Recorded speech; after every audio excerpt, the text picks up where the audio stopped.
Ito ay para sa crispy fried chicken. Siyempre lagyan natin ng seasoning. Na-brine siya ng 8 hours. Pwede rin 4 hours, pwede rin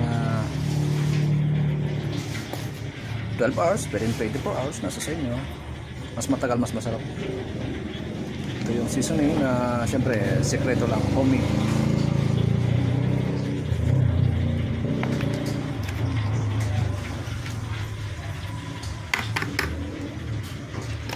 Tapos lagyan yan.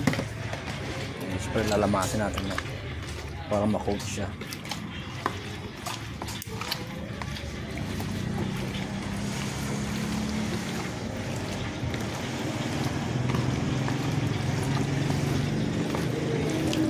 Tapos yung breading mix niya, lagyan natin ng tubig para gawing butter. Gawin. Pag wala ng lumps, ito yung papamarinate natin dyan sa manok. Ulit. Wala ng tubig, dagdagan.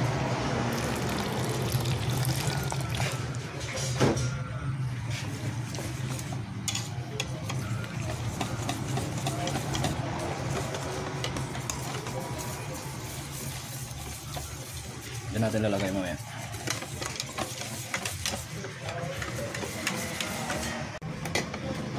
Lagyan natin. Siyempre hati lang.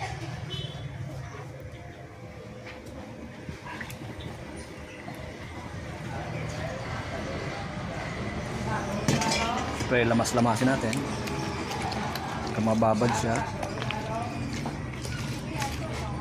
Tapos lamas. Lagay sa chiller. Tapos pag lulutuin na, breading ulit. Kung nagtatanong ko anong sekreto ng pagiging crispy, secret, kaya nga secret eh. Gusto nga ibenta tong recipe nito eh. Ayan na, okay na. Yung kabila naman.